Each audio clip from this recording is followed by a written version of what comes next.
Esta conferencia comenzará a grabarse.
Muy buenas tardes a todas y todos. Les damos la bienvenida a este espacio de los jueves de la Sociedad Colombiana de Pediatría Regional Bogotá. Vamos a esperar unos minutos a que acaben de entrar algunas personas que, digamos, están en fila en la plataforma y en unos 4 o 5 minutos estamos empezando.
Tomemos definición y no rebotas. Perdón, Cuervo. Muy buenas tardes, Alejandro Cuervo 409. Quisiera hacer 3 precisiones que queden muy claras.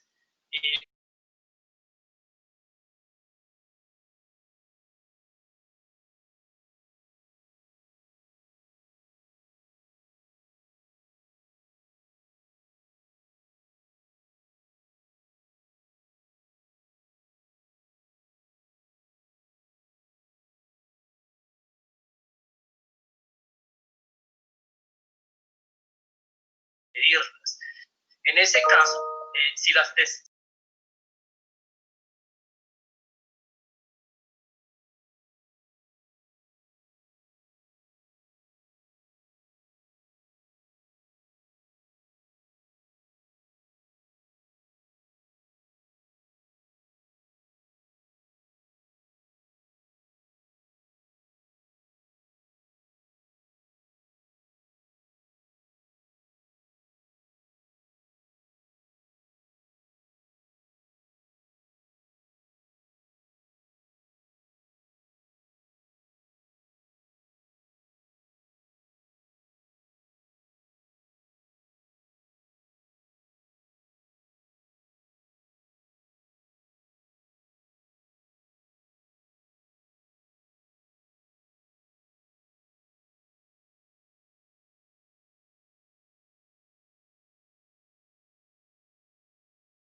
Bueno, de nuevo, muy buenas tardes a todas y todos los asistentes a este espacio de la Sociedad Colombiana de Pediatría Regional Bogotá de todos los jueves. Hoy con un tema muy importante para todos los pediatras y muy importante sobre todo en este momento puntual que vivimos en el país. Se ha convertido prácticamente en la primera causa de consulta hoy en pediatría, los temas de la salud mental de niñas y niños.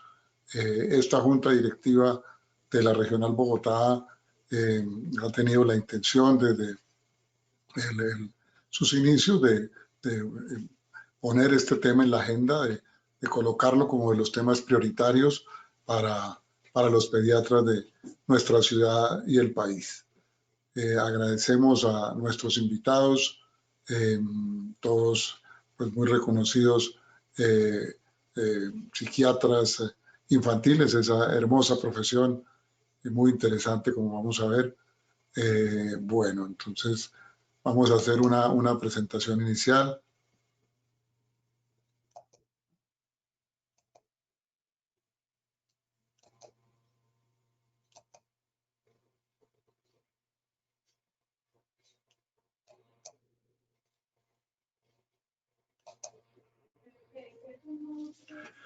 Bueno, la Regional Bogotá de la Sociedad Colombiana de Pediatría está comprometida con la infancia y el desarrollo de la pediatría de la ciudad y del país. Este es nuestro lema y parte fundamental de nuestra misión. Hoy el tema, entonces, como ya mencionaba, son los problemas de salud mental. En este caso, un tema muy frecuente, primero, en las problemáticas de salud mental, como es el famoso tema de la hiperactividad en los niños.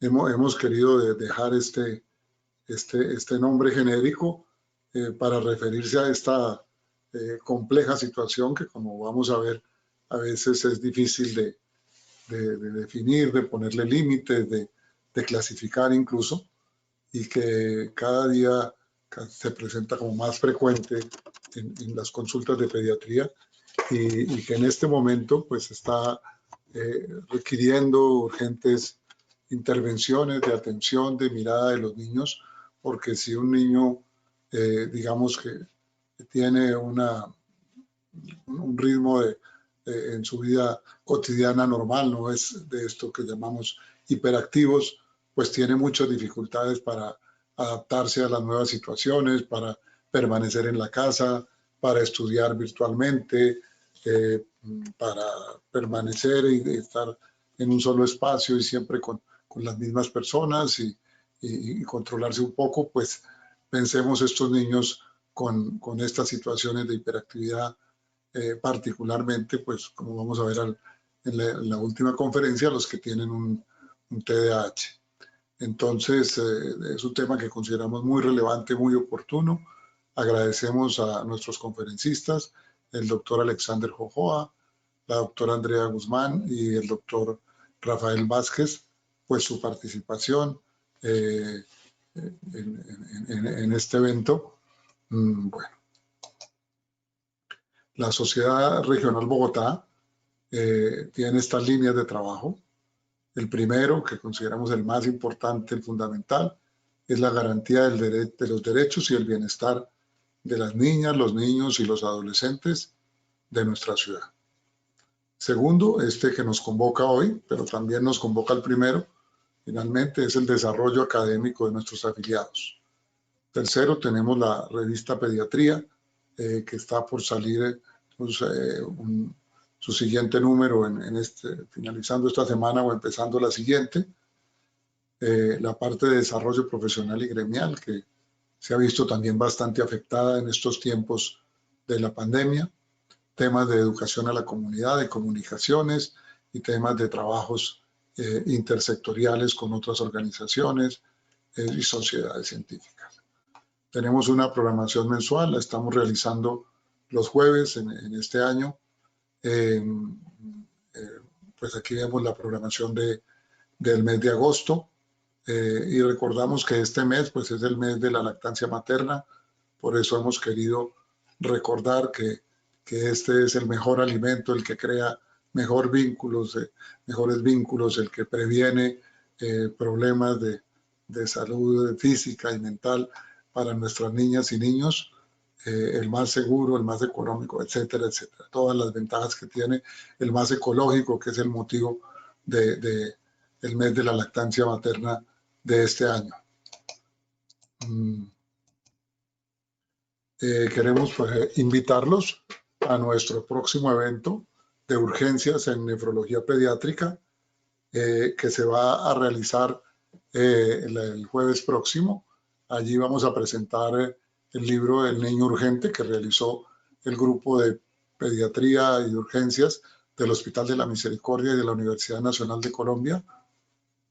Nos van a acompañar la doctora Natalia Mejía, el doctor Carlos Lozano y el doctor Pedro Sierra. Entonces, los esperamos en 8 días en el tema de urgencias en nefrología pediátrica. Por último, queremos agradecer a estas industrias que han apoyado nuestro fondo financiador de la misión de la Sociedad Colombiana de Pediatría y que con esa contribución pues apoyan estas actividades y otras que realizamos como Regional Bogotá de la Sociedad Colombiana de Pediatría. Vamos entonces a empezar ya con nuestra agenda de hoy. Entonces quiero presentarles en primer lugar al doctor Alexander Jojoa, médico de la Universidad Nacional de Colombia, psiquiatra también de la Universidad Nacional, psiquiatra pediátrico de la Universidad del Bosque, también con estudios en docencia universitaria y en este momento psiquiatra pediátrico en REMI IPS y Retornar IPS. Entonces, nuestros agradecimientos de nuevo al doctor Jojoa y tiene la palabra con esta interesante conferencia donde vamos a ver la relación de este tema de la hiperactividad con otros temas y problemas orgánicos. Tiene la palabra entonces, doctor Jojoa. Buenas tardes a todos los asistentes. Muchas gracias por la confianza depositada en mí para llevar a cabo esta actividad académica junto con la Sociedad Colombiana de Pediatría Regional de Bogotá y con mis colegas Andrea Guzmán y el profesor Rafael Vázquez. El día de hoy tengo el agrado de presentarles esta charla llamada Hiperactividad, Asma y Sueño, que digamos tiene bastantes connotaciones en la actualidad, tal como nos comentaba anteriormente el profesor. En primera instancia, pues queremos hablar un poquito acerca de la hiperactividad. Muchas veces, y especialmente en los últimos días, muchos padres llegan con este motivo de consulta. Inclusive, a veces llegan enviados de los colegios o de las instituciones de cuidado diciendo, es que mi hijo es hiperactivo. Nosotros definimos la hiperactividad como un aumento de la actividad motriz del niño, ¿sí? Que va a depender mucho del observador y del contexto en el cual se desarrolla la actividad del niño. Digamos, es muy claro que socialmente y culturalmente, digamos, ciertos niveles de actividad pueden parecer normales a unas personas y pueden parecer aumentados a otras, e inclusive disminuidos a otras personas. Por esa razón es importante que nosotros tengamos en cuenta varias de los contextos en los cuales el niño se desenvuelve y mirar en cuáles de ellos presenta dificultades por este aumento de la actividad. Hace mucho tiempo se creía que esta situación afectaba al niño, que el niño por el contrario era un niño feliz por explorar su mundo, eso era lo que se hablaba anteriormente, pero lo que hemos visto ahora es que los niños también están presentando signos de sufrimiento por esta hiperactividad. Son niños que tienen generalmente autoestima baja, son niños que son constantemente castigados o son niños que constantemente son rechazados por sus pares o por los adultos debido a su grado de actividad. Cuando nosotros tenemos un niño entonces que llega con este motivo de consulta, nosotros preferimos llamarlo inquietud, porque pues la hiperactividad implica una serie de síntomas adicionales y de, digamos, conceptos adicionales que a veces es mejor que los pongamos en claridad, y ya que no todas las veces el niño que es inquieto presenta el trastorno por déficit de atención y hiperactividad, que es, digamos, el trastorno mental más relacionado con este síntoma. Muchos de estos niños también pueden presentar alteraciones en su capacidad cognitiva, ya sea un coeficiente intelectual límite, una discapacidad intelectual, trastornos de neurodesarrollo, como el trastorno de espectro autista. Algunos niños pequeños, cuando no desarrollan adecuadamente su lenguaje o cuando este es incompleto, también desarrollan la inquietud como una forma de expresarse, siendo la inquietud entonces un tipo de comunicación que utiliza el niño para poder comunicarse con su medio. Enfermedades mentales o neurológicas graves, por ejemplo, como la epilepsia, pueden tener la inquietud como un síntoma cardinal, y en algunas ocasiones también se debe al modelamiento social, cultural y familiar. Todos nosotros conocemos muy bien la famosa frase que utilizan las mamás, que es mejor arriar que es mejor parar que arriar, y esas veces hace que el niño desarrolle esos modelamientos. También cuando los niños están sometidos a presiones culturales o sociales en las cuales se beneficia que el niño sea activo más que pasivo, también se puede presentar esta situación. Ya entrando en razón, en lo que nos trae el día de hoy, podemos determinar entonces que estas condiciones de alteraciones de tipo hiperactividad, de alteraciones alérgicas y de sueño son frecuentes en nuestra población. Los estudios en Colombia, digamos, que están en la bibliografía que anexaré posteriormente, nos muestran unas prevalencias del 10% para el asma, ¿sí? Para un TDAH del 2.3% y para alteraciones del sueño, más que trastornos del sueño en niños, porque en los niños hay más problemas del sueño que trastornos como tal, entre estudios que muestran variaciones entre el 14 al 76% de la población pediátrica. Como vemos, vamos a tener una gran cantidad de niños que tienen los tres componentes o uno de los dos, y esto va a hacer que el niño tenga un cuadro clínico más complejo. Desde hace mucho tiempo y en el ambiente clínico es muy común encontrar que los colegas pediatras y los colegas neumólogos y los alergólogos nos comenten que los niños con condiciones alérgicas tienen mayor cantidad de síntomas mentales, y que algunas veces los papás también se quejan de estas situaciones cuando asisten a estas consultas. También ha mostrado que hay mayor cantidad de alergias en niños con alteraciones de salud mental. Eso lo vemos los psiquiatras, los colegas psicólogos y digamos, en los colegios. También que hay más alteraciones de sueño en niños asmáticos y también más alteraciones de sueño en niños con problemas mentales. Estos hallazgos, que son empíricos, motivan investigaciones para definir si hay relaciones causales o solamente correlaciones en cuanto a la presentación de las tres patologías. ¿Qué se ha encontrado en la literatura y qué nos dicen los autores? Bueno, primero que pues estas tres condiciones comparten algunos factores de riesgo que van inclusive desde los antecedentes familiares, problemas de obesidad materna, prematurez en los niños, exposición a corticoides, especialmente la dexametasona antes del nacimiento, bajo peso al nacer, estrés materno perinatal, bajo estrato socioeconómico y otros factores psicosociales. Para nuestro país, importante la violencia intrafamiliar durante el embarazo y los síntomas emocionales durante el embarazo. Todos ellos son factores de riesgo para las tres condiciones que nos llevan al día de hoy. Algunos autores también han propuesto que condiciones como el TDAH se puede considerar una enfermedad autoinmune. Digamos, hay unos estudios que muestran cómo de pronto algunos receptores de dopamina y noradrenalina a nivel cerebral pueden verse afectados por el sistema inmune durante el desarrollo del cerebro, y esto puede afectar las conexiones necesarias para las funciones cerebrales superiores y para las funciones ejecutivas. Algunos estudios también nos han mostrado que el asma puede anteceder enfermedades como el TDAH, la esquizofrenia, el trastorno afectivo bipolar, entre otros. Estas relaciones se muestran sobre todo cuando hay seguimientos estrictos de los niños y cuando se desarrollan clínicas de asma, en las cuales siempre suele haber un profesional de la salud mental que evalúa a estos chicos, debido a que pues muchos de ellos presentan estas condiciones. Entonces, eso también se ha visto y hay algunos estudios que lo describen. Los estudios que han descrito estos antecedentes de asma en estos pacientes no tienen un gran peso estadístico. Por esa razón, se hace necesario seguir estudiando estas relaciones. Hay otros autores que dicen que es muy posible que el asma desarrolle una hipoxia crónica y esto pueda desencadenar o pueda facilitar la aparición o la persistencia de enfermedades mentales, tanto en niños como en adultos. Algunos otros autores nos comentan que los medicamentos utilizados para el tratamiento del asma, especialmente los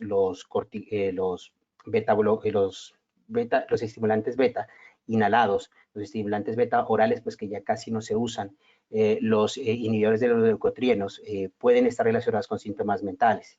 Lo que nosotros hemos visto en la práctica es que, por ejemplo, muchos niños a los cuales se les inicia Montelukast, por ejemplo, suelen tener al inicio síntomas de ansiedad y irritabilidad que para algunos padres, por tratarse de una situación relacionada con el medicamento o con un niño que es asmático, inclusive a veces ni lo informan en las clínicas.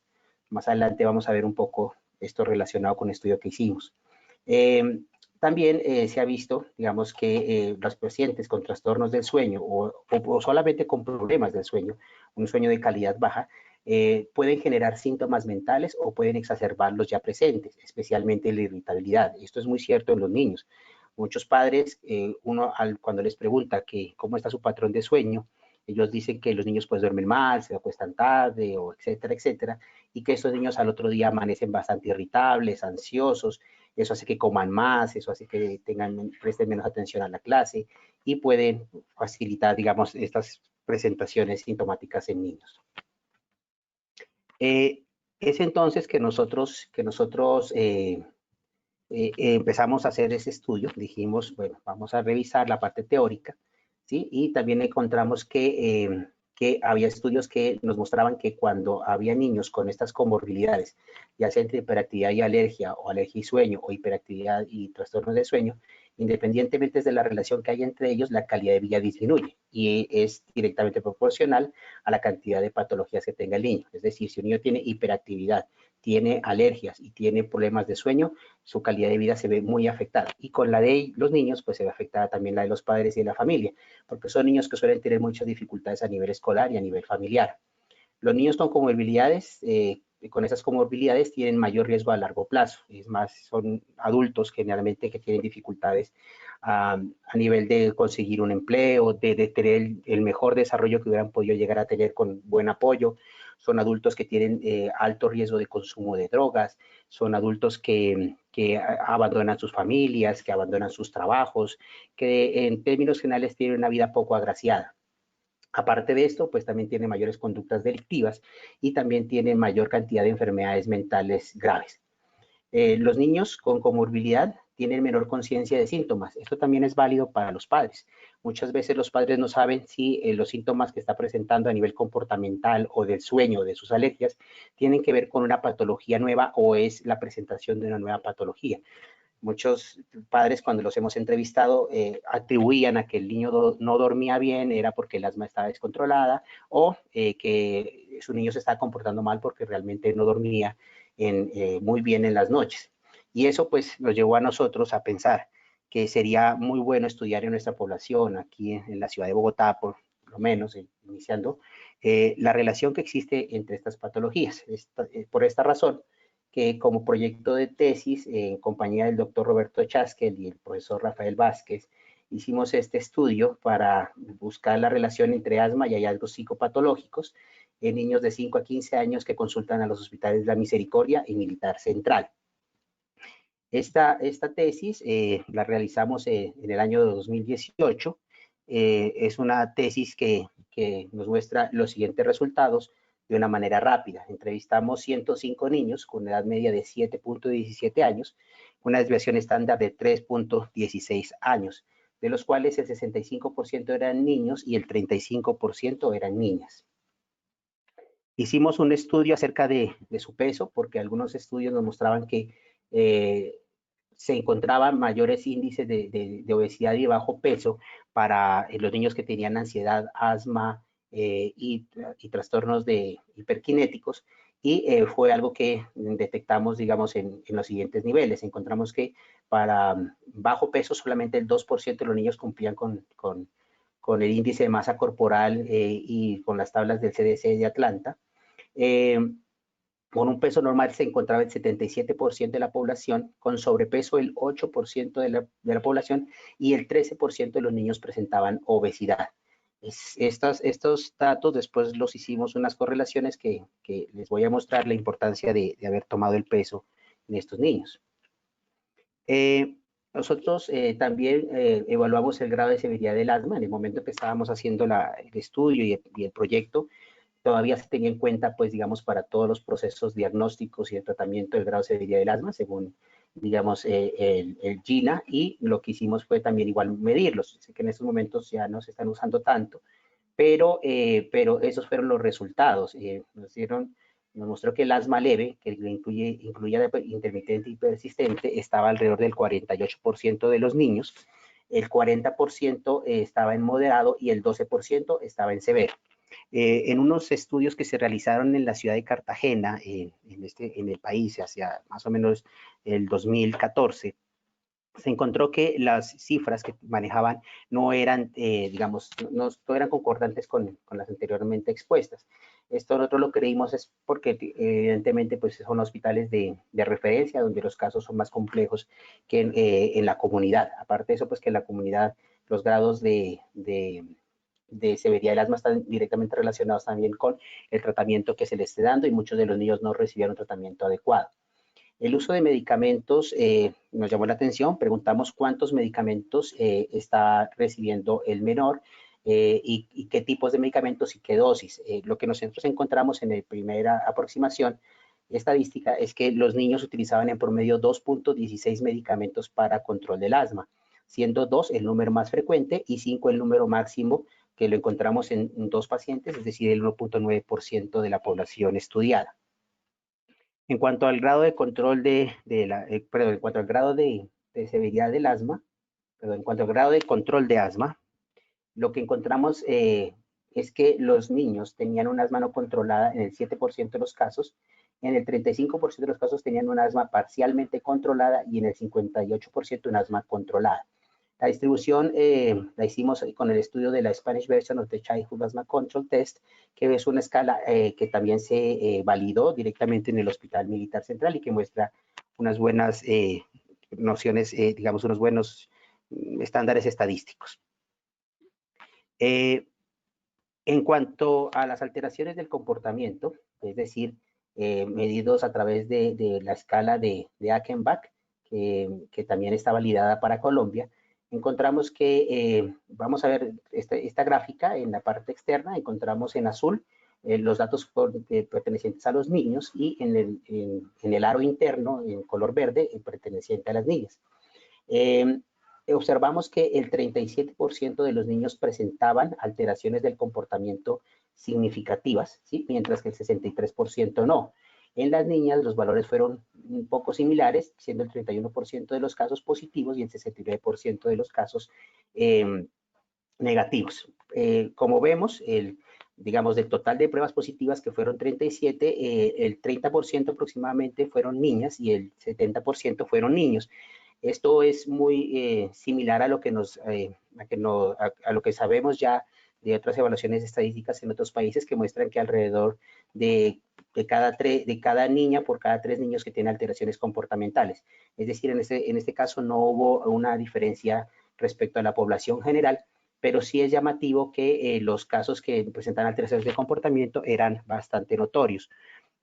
Esta lista, la herramienta de Achenbach, tiene 113 ítems respuesta, y nosotros tomamos esta tabla en la cual tomamos los datos más frecuentes y quiero comentárselas a continuación.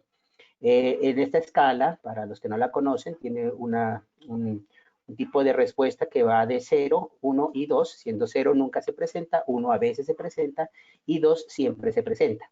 Eso estamos viéndolo en la última columna, en la parte donde dice media. El porcentaje es el porcentaje de niños que tuvieron la cantidad de respuestas positivas, y el número de niños está en la columna que dice niños. El ítem respuesta más frecuente de los niños que presentaban las condiciones es que el niño es demasiado dependiente o pegado a los adultos. Es decir, es un niño que va a requerir una atención continua por sus adultos o por sus acompañantes. le dan rabietas o tiene mal genio en el 67% de los casos, 68% de los casos, que habla demasiado en el 66% de los casos, que no se puede quedar quieto, es inquieto o hiperactivo, el 63.81% de los casos, que discute mucho en el 63.81% de los casos, que deja sin terminar lo que empieza, que exige mucha atención, que es nervioso o tenso, que no come bien, que desobedece en casa y que se pone celoso fácilmente. Aparte de eso, son niños que no se pueden concentrar o prestar atención por mucho tiempo y que tienen miedo de ciertas situaciones, animales o lugares que no están incluidos en la escuela. Aparte de eso, nos llamó la atención que el 52% de los niños presentan síntomas somáticos tales como dolor de estómago cuando están presentando alteraciones comportamentales y tienen exacerbación de sus crisis de asma o tienen alteraciones del sueño.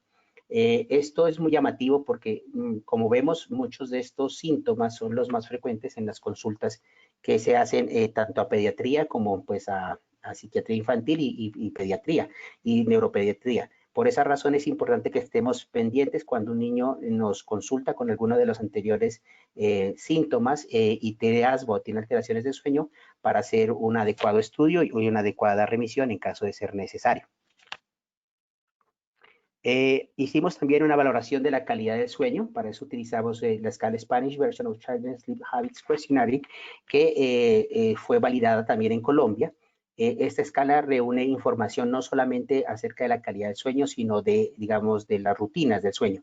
Y eso nos pareció bastante importante. Estamos hablando de tiempos en los cuales no había nada de estas restricciones de pandemia, ni estábamos en la normalidad anterior. En ese tiempo, los niños se acostaban en promedio a las 8:40 de la noche, ¿sí? Dormían aproximadamente 8 horas y 57 minutos, con una desviación estándar de 1 hora y 17 minutos. Muchos de ellos, el promedio de levantarse era a las 5:45 horas, que es muy temprano para lo que nosotros estudiamos en otros países. Y esto tiene que ver con las dinámicas propias de la población bogotana, en donde el transporte es difícil, donde los padres tienen que levantar a los niños muy temprano para alistarlos para irse al colegio, para que los recoja la ruta, etcétera, etcétera. Obviamente eso tiene una afectación tanto al nivel de las alergias y del asma. Por esa razón es que nos pareció importante también dar este dato. Y los niños suelen levantarse unas 2 veces en promedio durante la noche, con un tiempo para volverse a quedar dormidos de 8 minutos. Eso quiere decir que alrededor de 16 minutos se pierden de sueño, de buena calidad de sueño durante la noche, por levantarse los niños. Esto nos está mostrando que alrededor de 1/5 de la población de estas clínicas de asma, estos 2 hospitales, tiene un mal patrón de sueño, y ese mal patrón de sueño afecta directamente otras estadísticas. ¿Qué hallazgos tuvimos al hacer correlaciones de tipo estadístico? Cuando hicimos la variable estudio del control del asma, vimos que la calidad del sueño, ¿sí?, está afectada, digamos que el control del asma se afecta con la calidad del sueño, con una relación de mediano peso, pero con una buena significancia. Es decir, cuando un niño tiene una baja calidad del sueño, va a tener un control del asma, digamos, no tan bueno. La otra variable las otras variables que investigamos fue la psicopatología o las alteraciones comportamentales de Lackenbach, y ahí vimos que había una mayor relación con la calidad del sueño, ¿sí?, con la cantidad de medicamentos antiasmáticos utilizados y con el uso de medicación de rescate. Es decir, a menor calidad del sueño, mayor psicopatología; a mayor cantidad de medicamentos antiasmáticos utilizados, mayores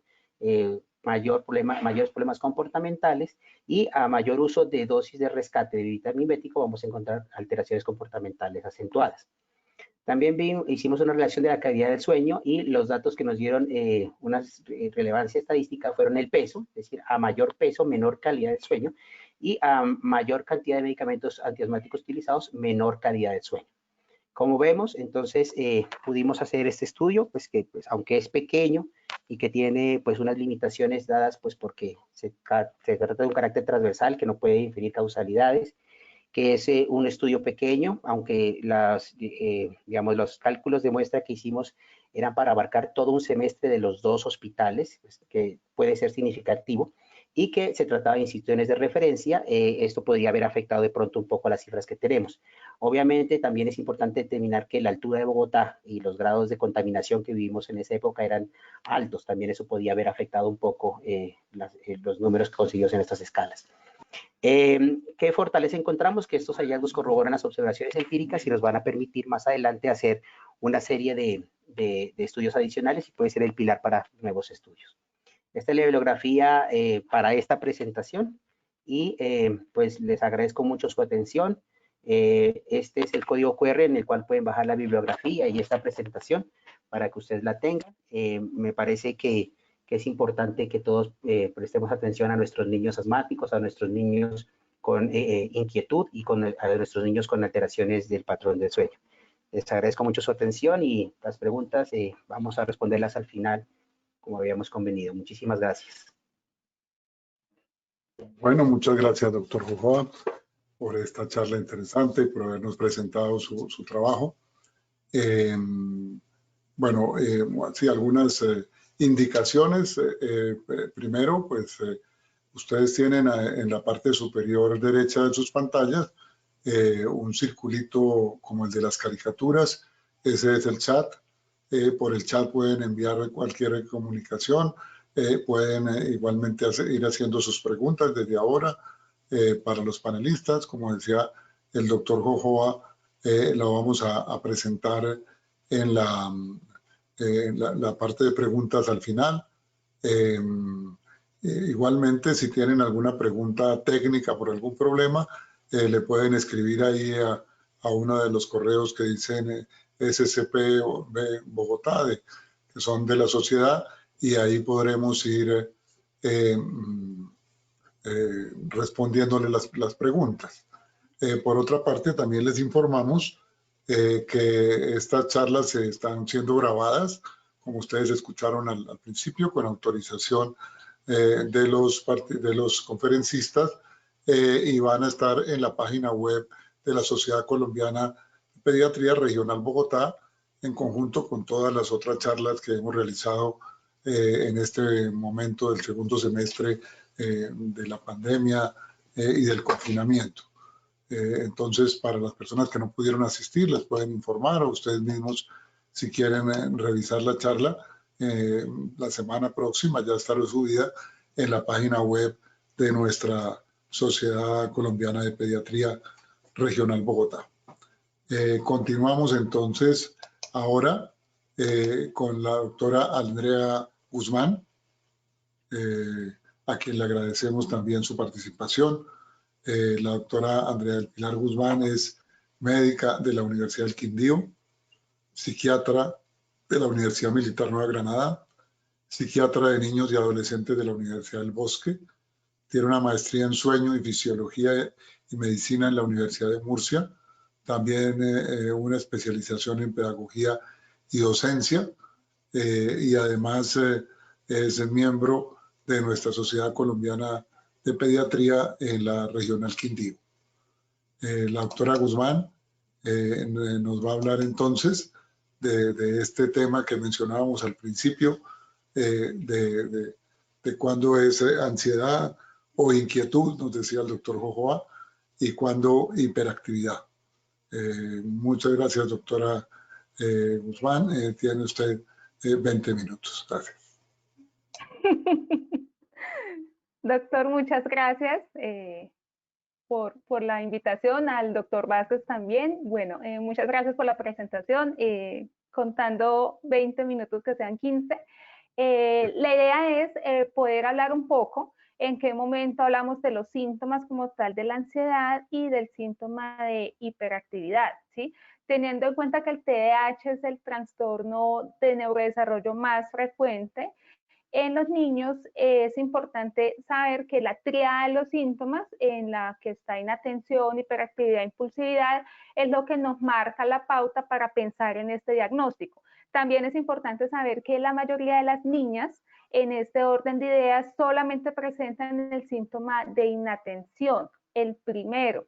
Por eso es tan frecuente observar la queja de la familia o la queja del docente en los niños que generalmente tienen un TDAH mixto, Quiere decir que tiene los 3 síntomas que observamos acá en la pantalla. La hiperactividad pues es el síntoma más notorio, es el que observan todas las personas y hace relación a la incapacidad que tenemos para controlar los impulsos motores, ¿sí?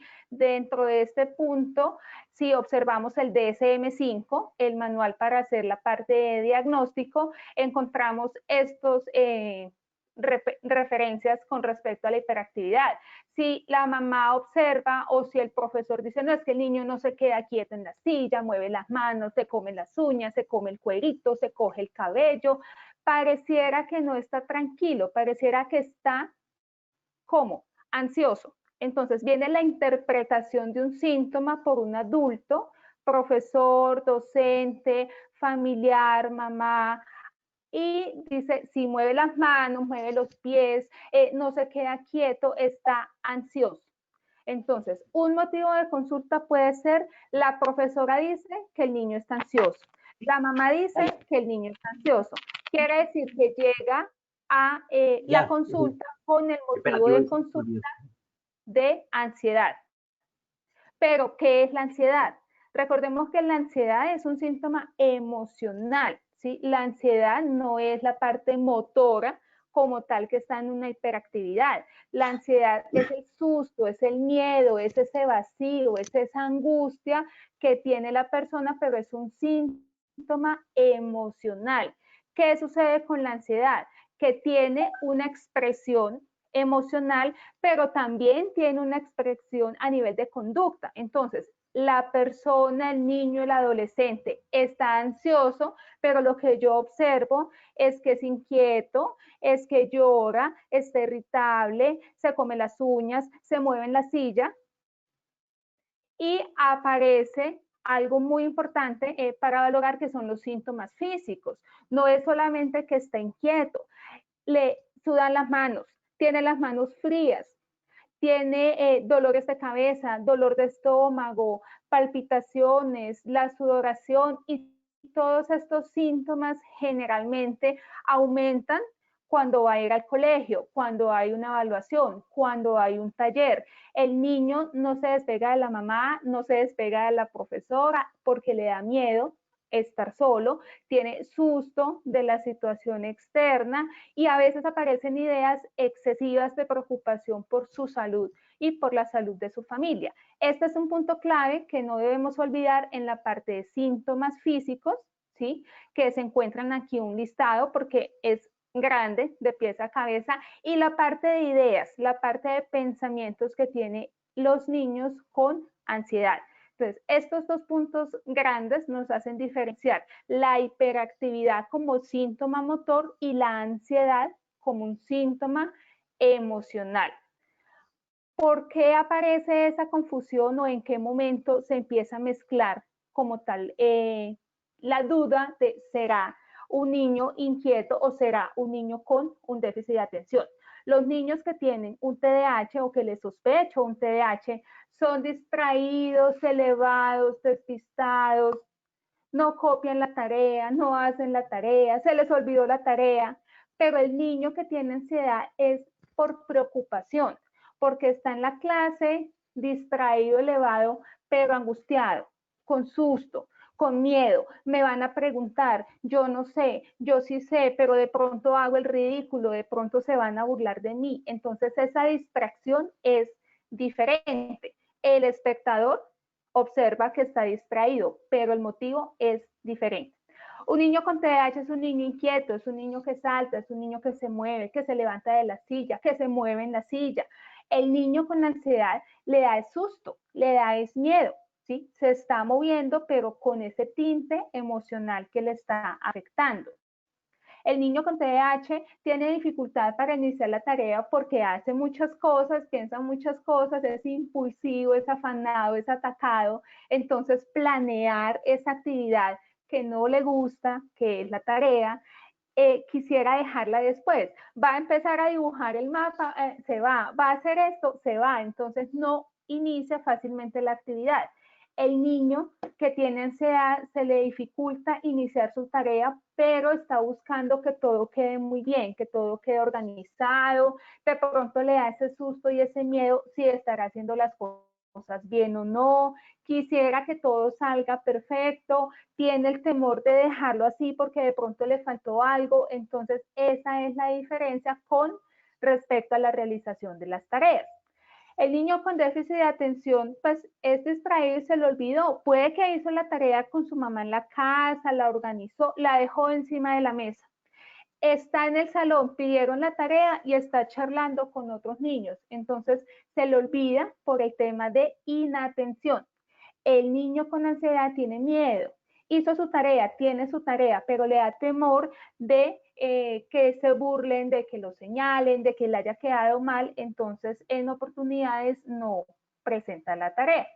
Y los niños con TDAH tienen otro síntoma, que es la parte de impulsividad, que es afanado, que es atacado. Esto puede generar roces o dificultades con los compañeros, con los amigos y rechazo en la parte social.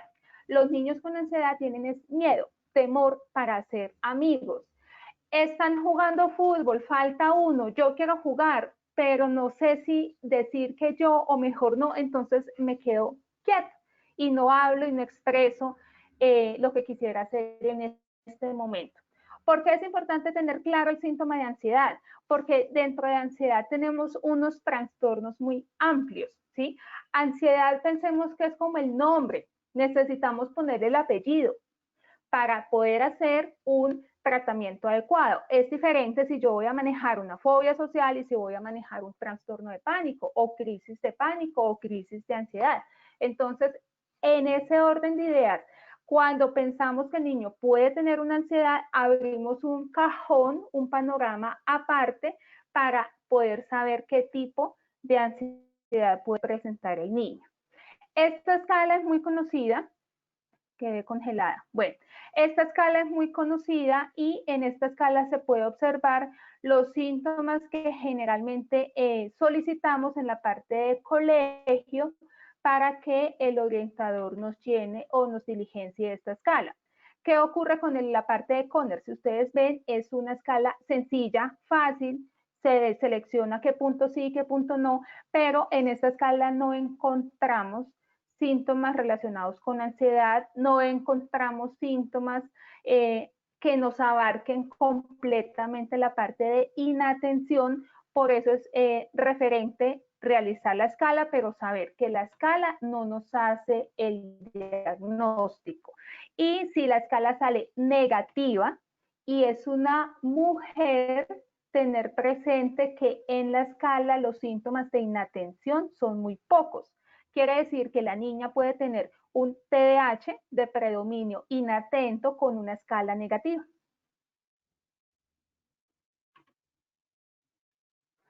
Entonces, ¿cuál es la primera relación que podemos encontrar? Que estemos interpretando los síntomas de hiperactividad en la parte motora como si fueran síntomas de ansiedad. Esta es una relación que debemos diferenciar si tenemos interpretación inadecuada en lo que me dice la mamá y en lo que me dice el docente. Cuando llega a consulta con que el niño es ansioso, la profesora me dice que es ansioso, yo lo noto ansioso, la pregunta siguiente es, ¿qué es ansiedad para usted? ¿Cómo lo ve ansioso? Cuando la profe dice que es ansioso, ¿qué es ansiedad para la profesora? Igual para el adulto que esté haciendo esta referencia. Y la segunda relación que podemos encontrar en la parte de TDAH con ansiedad es cuando se encuentra la comorbilidad. En un porcentaje alto, aproximadamente 70% de los pacientes con TDAH tienen una comorbilidad. Esta comorbilidad puede ser en la parte emocional o puede ser en la parte de comportamiento. Un niño con TDAH puede tener una comorbilidad como el trastorno opositor desafiante, pero también es una comorbilidad muy frecuente el trastorno de ansiedad. Entonces hay que mirar si estamos confundiendo un síntoma o tenemos una relación dual en la cual existe la comorbilidad entre un TDAH y un trastorno de ansiedad. ¿Por qué es claro saber esta comorbilidad? Porque si yo inicio un manejo y un tratamiento de un niño como un diagnóstico único de trastorno de ansiedad, es posible que los síntomas no me mejoren, el tratamiento no funcione, la sintomatología persista, la queja en el colegio siga igual, porque no estoy teniendo el diagnóstico inicial y el diagnóstico primario, que es el TDAH. Si aparece esta comorbilidad, debemos definir el tratamiento inicial hacia dónde va. ¿Cuáles son los síntomas que me están afectando? ¿Cuál es la dificultad en este momento? Se cataloga y se mira queja de colegio, queja de familia, para determinar con cuál síntoma se inicia el manejo. Pero se debe tener presente que si yo inicio un manejo solo para trastorno de ansiedad y no tengo un manejo adecuado para un paciente con déficit de atención, no voy a tener un pronóstico adecuado en este paciente.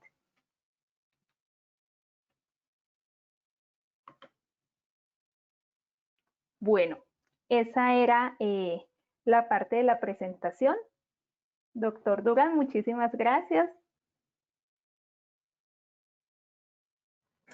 Bueno, doctora Andrea, muchas gracias por muy buena charla. Bueno, además sí, muy ágil en el tiempo, muy buen manejo, nos ha dejado muy buen tiempo para la discusión, lo que muestra que también que no todos los que corren son hiperactivos, ¿no? A veces es como parte Esperemos que no. de la dinámica del trabajo. Pero bueno, aquí vamos adentrando en toda esta parte de cómo diferenciar estos situaciones como la ansiedad o cómo mirar otros problemas orgánicos y la asociación con déficit de atención e hiperactividad. Bueno, les recuerdo que las preguntas las pueden hacer por el chat. Se las presentaremos a los conferencistas al terminar ya las 3 charlas. Y bueno, vamos a continuación a la charla tratamiento de déficit de atención con hiperactividad en nuestra sociedad. Me llamó mucho la atención esta parte que contribuyó el doctor Vázquez a esa reflexión en nuestra sociedad. Es muy frecuente que tengamos como referentes de manejo de muchos problemas en salud y en pediatría en particular, pues otros contextos, otras culturas, otras realidades, otros sistemas de salud, incluso otras posibilidades más favorables o menos favorables.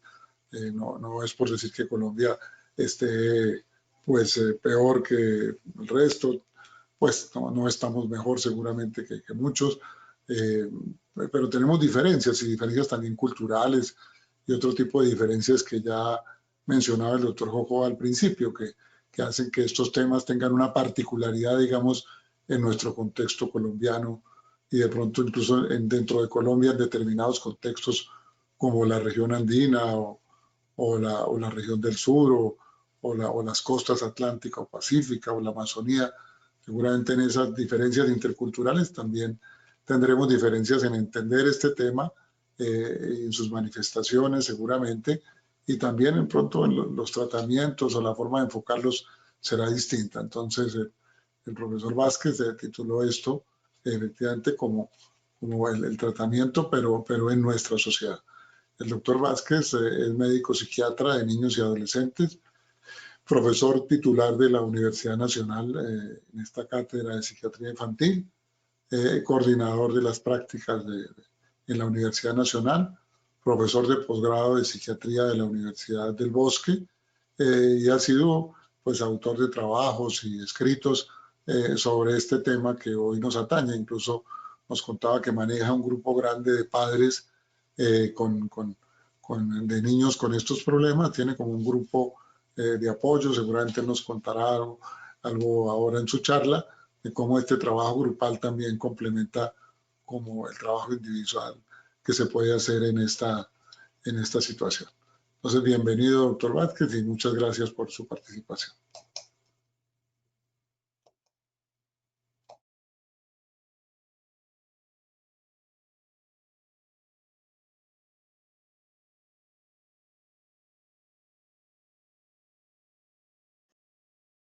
Ahora sí ya me veo. ¿Me oigo? ¿Está bien? ¿El sonido está bien? Te oímos, te oímos. La cámara todavía no está prendida, pero el sonido está. Pues, ahí Ya. sí te vemos ya. Ahora ya. Bueno, muy amables, doctores.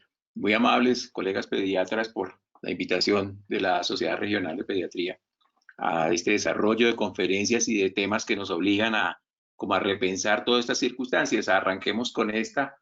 Vamos a mirar qué hacemos nosotros en nuestras condiciones. La siguiente, por favor.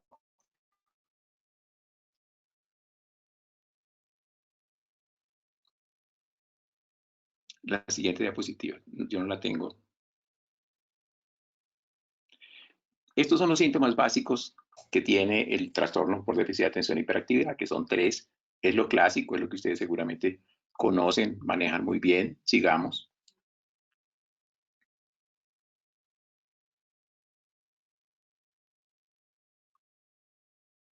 La siguiente.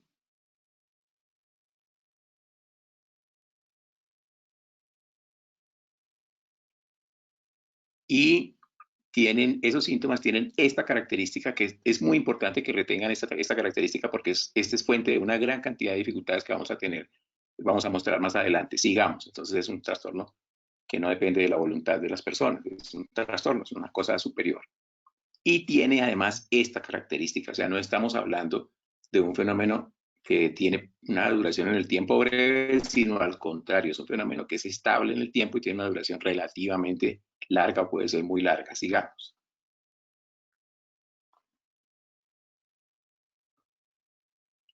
¿Qué pasa con esto? Ustedes ven, la literatura médica está saturada de cosas, eventos, reportes, tratamientos que tienen que ver con el déficit de atención, como si estuvieran hablando en general del déficit de atención. Resulta que no, y esa es una primera aclaración que hay que hacer, que es muy útil en nuestro medio, y es que nosotros cuando hablamos en nuestro medio del déficit de atención que vemos los médicos, es seguramente el déficit de atención complicado.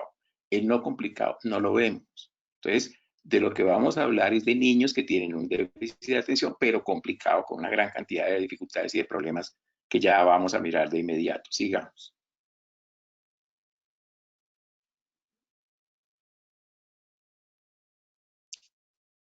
Esta es la característica de los niños que nosotros vemos con trastorno por déficit de atención e hiperactividad. No son niños con un trastorno menor, son niños seriamente enfermos. Y vamos a mirar todos los eventos que se dan alrededor de este tema. Siguiente. Fíjense ustedes que el objetivo básico del tratamiento es la modificación de los patrones de crianza. Digamos que no es un objetivo de tratamiento que el niño se esté quieto, ni es un objetivo de tratamiento que el niño sea un fanático de los libros, ni es un objetivo de tratamiento que el niño no vuelva a salir a la calle, que no sea expresivo, que no sea muy social. Específicamente, el objetivo de tratamiento nuestro es este que ustedes ven ahí. Hacer una modificación de esos patrones de crianza. Sigamos. Y los métodos son estos 3. Estamos haciendo una generalización muy amplia. El primero es información. La información es tiene todos los papás de saber qué pasa con este trastorno, de qué se trata, su naturaleza, etc. El segundo, la terapia emocional, los medicamentos, el tipo de tratamiento que hay que hacer con cada niño. En tercer lugar, el otro método sería la habilitación, que son las cosas que le pueden estar faltando al niño en el desarrollo, terapias, etcétera, cosas que necesite de apoyo el niño. Y estos son, por decirlo de alguna manera, los métodos. Entonces, definido el objetivo, estos son los métodos. Miremos la siguiente, por favor.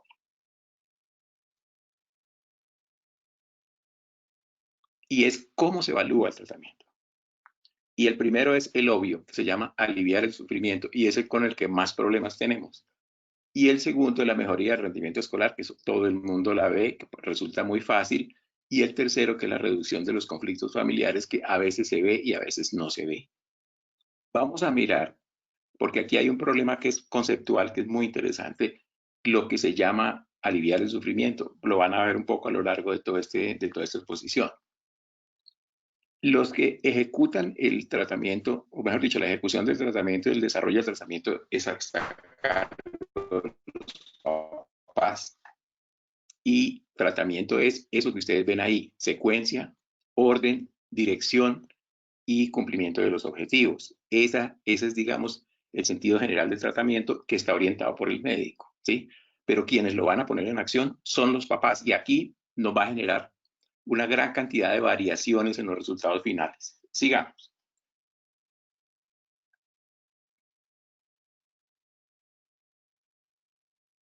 La siguiente, por favor.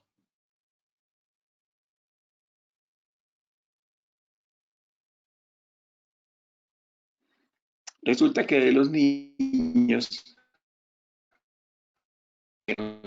aproximadamente el 45% de los niños desertan. Entre la primera y la segunda consulta desertan. Claro, aquí están metidos todas las dificultades logísticas, el tamaño de la ciudad, las distancias, las EPS, todo eso está metido ahí. Pero vamos a plantearnos el problema como el problema es, y es que nosotros tenemos una deserción que es relativamente alta. Sigamos.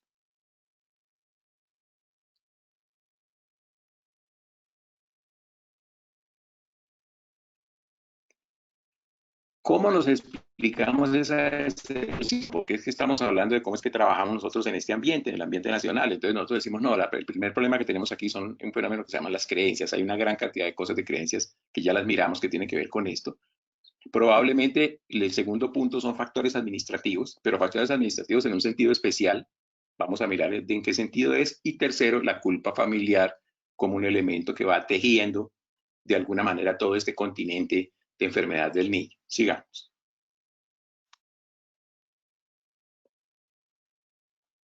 Fíjense ustedes en esto, que es lo primero que les decía yo. Cuando uno dice, no, es que lo que vamos a hacer con el niño es aliviarle el sufrimiento, la cara que pone la gente es como si le estuviéramos hablando en chino.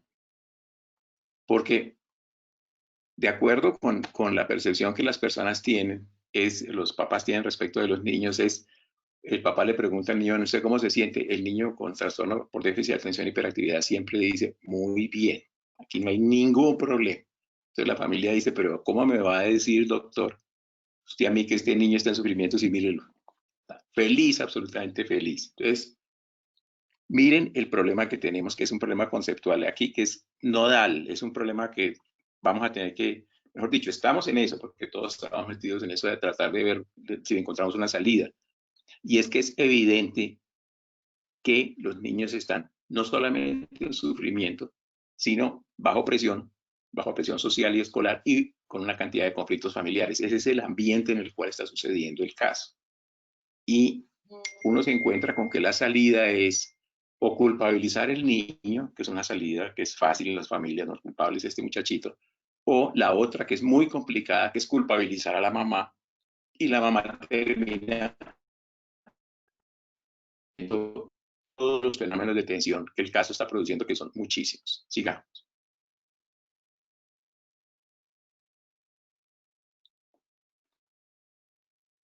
Esta es la primera creencia que se expresa en el tratamiento de estos niños, y es que el niño no tiene nada, porque yo no le veo nada, porque yo como papá entiendo que sufrimiento o ansiedad o nervios o estrés es lo que yo siento y como yo lo siento.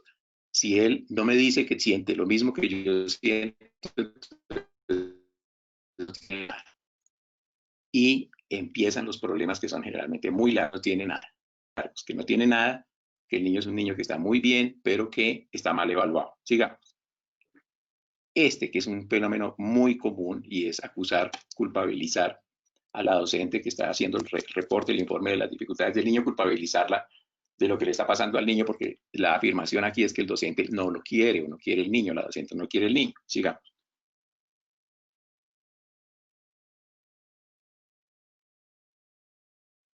La siguiente.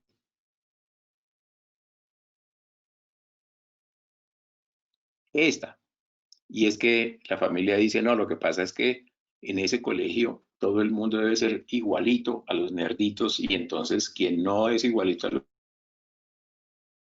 que tiene como otra expresión, que es más alegre o más social, es un anómalo. Y entonces lo que el colegio quiere son borregos, o sea, muchachos copiados todos más o menos por el mismo modelo. Sigamos. La siguiente.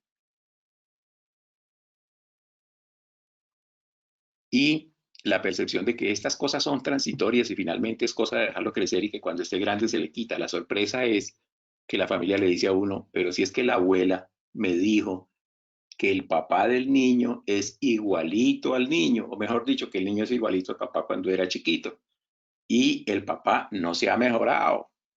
Entonces, las familias arrancan con este tipo de creencia que de todas maneras va a ser una creencia que va a perturbar fuertemente toda la conducción del tratamiento y del cuidado del niño. Sigamos. Y finalmente esta, que es un clásico, y es considerar que las cosas cuando se complican se pueden resolver esa la brava. Que no, esto no solamente lo creen los papás, sino que ustedes han visto que el gobierno también está convencido de eso. Entonces, ojo con esto. Esta es una manera hipotética de resolver el problema. Entonces, es que la concepción del problema es una concepción que es muy gaseosa, prácticamente inexistente, y por supuesto las medidas de tratamiento tienen que ver exactamente con la misma dirección conceptual. Sigamos.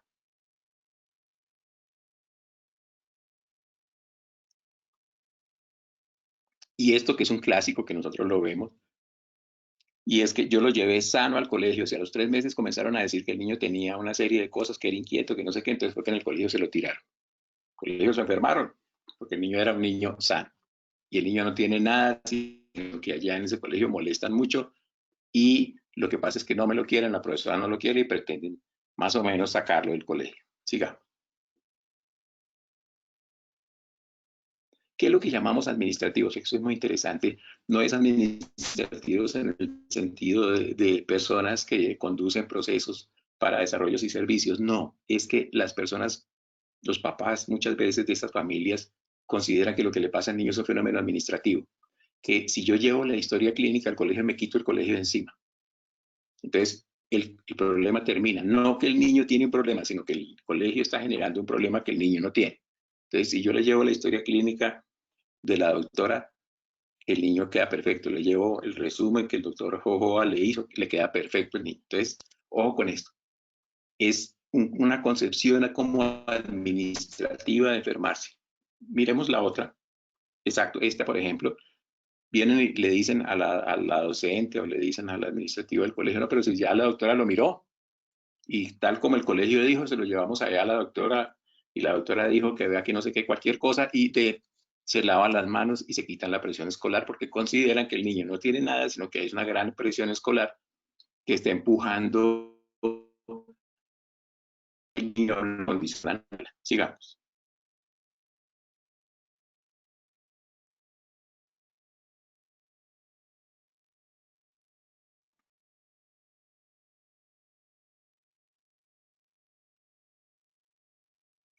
La siguiente, por favor. Sin que nadie lo haya visto, lo mandan a una terapeuta ocupacional, y entonces uno le pregunta a las familias por qué lo llevaron a una terapeuta ocupacional. No, porque el colegio consideró, lo vio a alguien le hizo un diagnóstico, recomendó. No. El colegio considera y lo llevamos allá.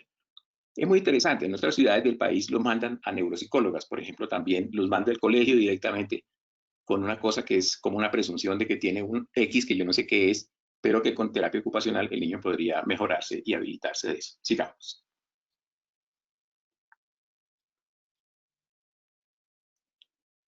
Este es el otro fenómeno que se produce, que es también para nosotros una de los fenómenos que se van dando en el curso de tratamiento, y es que la mamá termina responsabilizada de absolutamente todo. Y por supuesto, trabajando casi sola con la atención y cuidado de esos niños, que por supuesto genera es el producto, digamos, de una serie de conflictos familiares que fueron haciendo que los papeles fueran cambiando al punto tal que terminamos en esto que parece una caricatura. Sigamos.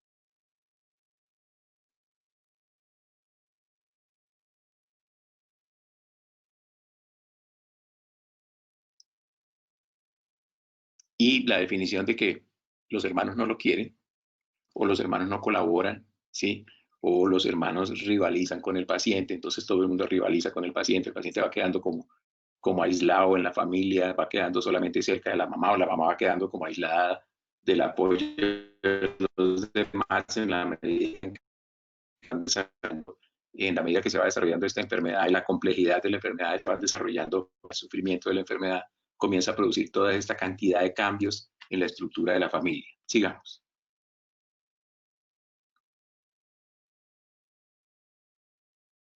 La consideración de que en caso que las dificultades no se puedan ventilar en el interior de la familia, entonces terminan en una ruptura de este orden, ¿sí? Que es, entre otras cosas, relativamente frecuente, no es infrecuente, es que no estamos hablando de una enfermedad menor, estamos hablando de una enfermedad con repercusiones muy serias en el niño y en el ambiente familiar. Sigamos.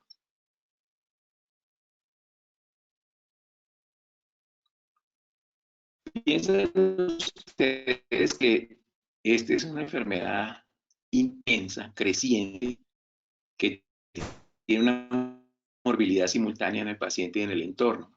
Y esa morbilidad es una morbilidad que se retroalimenta. Entonces, este es, digamos, el nivel de complejidad de la forma como se sufre el trastorno por déficit de atención y hiperactividad, y es lo que nosotros asumimos como objeto de tratamiento médico. Sigamos.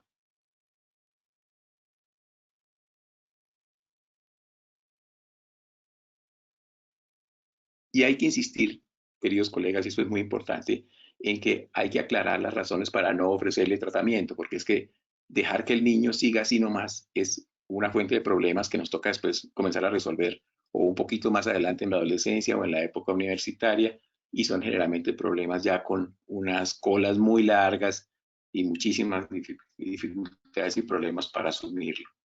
Y en síntesis, también piensen ustedes que Ritalina no es igual a tratamiento. Esto es de este nivel de complejidad, ¿sí? Este es un trastorno con este nivel de complejidad. No es tan simple como formularle un medicamento estimulante. Yo voy hasta aquí. Muchísimas gracias. Les agradezco muchísimo su atención a este ensayo de concepción de estos problemas. Muy amables. Bueno, muy interesante, doctor Rebel Vázquez, muy analítico el tema. Yo creo que en toda esta discusión que ha habido de la despatologización y de medicalización de la vida de las personas, es muy importante entender este tema como un problema que está afectando a toda la vida familiar. Muy interesante, porque casi uno siempre que oye las charlas de este tema, las conferencias o habla con los colegas sobre esto, aparece el medicamento y ese es el tema central, o si son los nuevos medicamentos o los anteriores. Y como usted lo expresaba, y hay un tema mucho más complejo que es el gran reto de asumirlo, y un poco uno siente que muchas veces el medicamento es más una evasión para el médico y para la familia del problema, pues que puede tener un efecto, pero entonces está, digamos, quitando todos estos otros temas como el sufrimiento y demás. Entonces, muchas gracias, de verdad, muy interesante. Les recordamos a los asistentes que las preguntas las pueden hacer por el chat. Hoy nos va a rendir más el tiempo, vamos a terminar más temprano, gracias a que fueron muy juiciosos los colegas y yo realmente. Yo había quedado con ellos de hacer una pregunta primera, mientras ustedes van escribiendo otras, que ya tengo algunas aquí en el chat, y es este momento particular. ¿Qué ha pasado con estos niños? ¿Qué pasa con un niño de estos aislado en su casa, sin ir al colegio, la familia guardado con sus hermanos con los que a veces tiene conflictos? Está pasando más divorcios, como decía el doctor Vázquez, que es un tema importante en esto, el impacto en la vida de las familias, en la funcionalidad familiar, etcétera, en la relación con los otros hermanos. Sí, eso es importante y es crítico muchas veces cuando el niño está en el colegio, en la terapia, porque me imagino que tampoco están saliendo a terapia. Las acciones serán también en la casa. De pronto habrá algo de intervención de alguna de las áreas que interviene, salud mental, psiquiatría, psicología, terapia ocupacional o otras pedagogías de pronto, pero seguramente por vía virtual. Me imagino que no estarán sacando los niños para una intervención en este problema. Entonces, ¿qué está pasando ahora y qué puede pasar? ¿Qué miran ustedes en perspectiva? ¿Se va a agravar esto, se va a disparar, va a haber un descontrol de los niños que venían, digamos, con algún grado ya de evolución favorable de su tema. ¿Cuál es la situación hoy con estos momentos tan particulares, pues que no habíamos vivido anteriormente, con estos temas tanto de la inquietud como de la hiperactividad o de ya el trastorno, realmente franco trastorno de déficit de atención con hiperactividad, y qué podemos hacer, qué recomiendan para este momento? Entonces les dejo a los tres esta primera pregunta.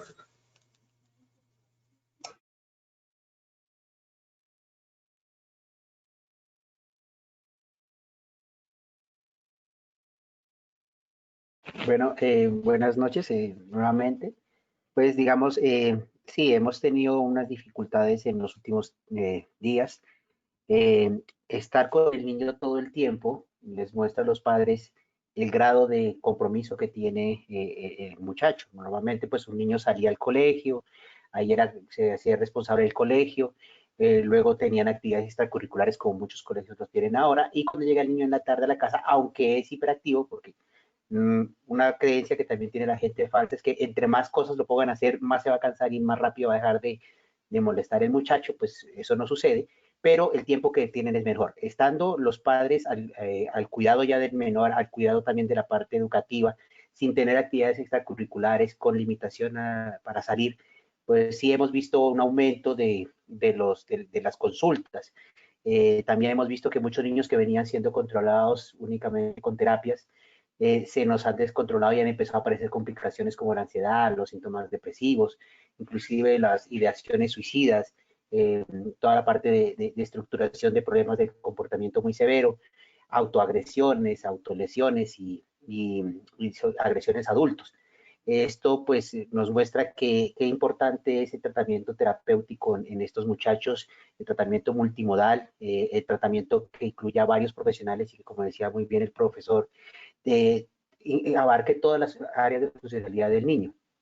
También pues hemos visto que las terapias, las EPS en primera instancia cerraron pues por toda la parte de evitar contagios.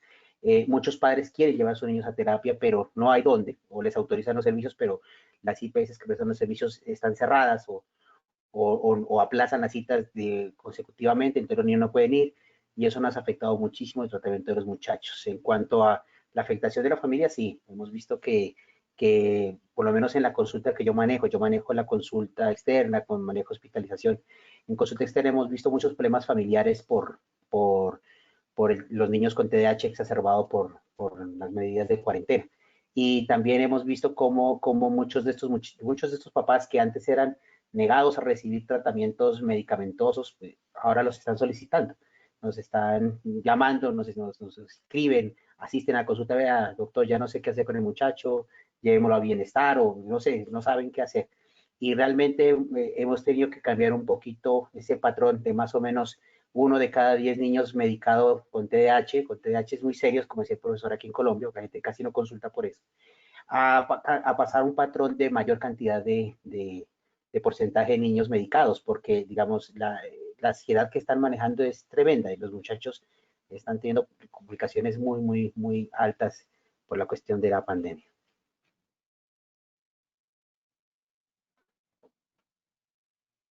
Bueno, yo quisiera también agregar como la experiencia que yo he tenido acá en Armenia. En el hospital aproximadamente yo tengo unos 250 niños con un diagnóstico de TDAH. De estos niños, la gran mayoría está sin medicamento porque, como decía Jojoa, el tratamiento es multimodal. Entonces tenemos el apoyo de la casa, el apoyo de colegio, las adaptaciones curriculares, pedagogía, psicología, y todo esto está frenado. Es muy complejo realizar un proceso terapéutico virtual con un niño inquieto. Y si le adicionamos que es un adolescente o le adicionamos el trastorno o los síntomas emocionales de depresión o de ansiedad, el confinamiento, entonces toda esta mezcla no ha sido adecuada para la familia ni para el niño. En ese orden de ideas, la familia ha vivido digamos, momentos en los cuales observa realmente cómo es la situación del colegio, observa las dificultades que hay en la parte de estudio, ¿sí? Porque estaba medio tiempo en el colegio, entonces como que allá miran qué hacen. Pero ahora se adiciona que están los papás trabajando en la casa, el niño que es inquieto, no tiene la parte del proceso terapéutico adecuado y se ha exacerbado las dificultades familiares, se ha exacerbado las peleas, las discusiones, la deserción escolar. Hay niños que en este momento están sin colegio por decisión del niño o por decisión de la familia. Entonces sí ha aumentado mucho el tema global. Alteraciones de sueño, alteraciones en la dinámica familiar, la oposición de pronto de la regla o de la norma, no nos ha ayudado mucho el tema de confinamiento y el tiempo tan prolongado que tenemos.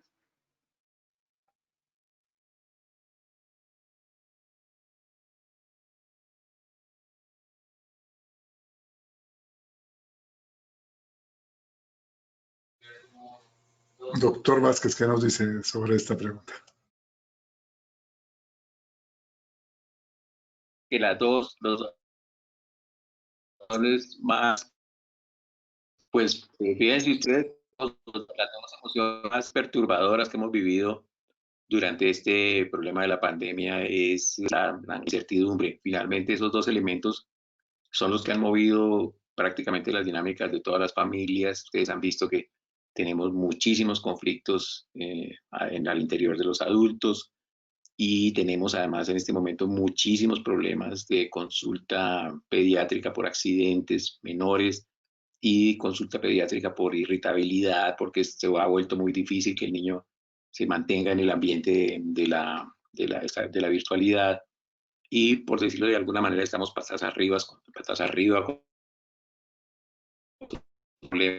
empezar a ayudar fuertemente porque además, y nos toca empezar más esta ola, tal vez como decía Alexander al comienzo, estamos subiendo el pico de esta ola que no sabemos cuándo va a alcanzar el máximo, pero que seguramente va a haber muchos problemas porque nos quedamos socialmente con tres dificultades que son muy difíciles, que son desempleo, pobreza y autoritarismo, como una manera de relacionarse entre la gente. Eso va a ser candela, creo yo.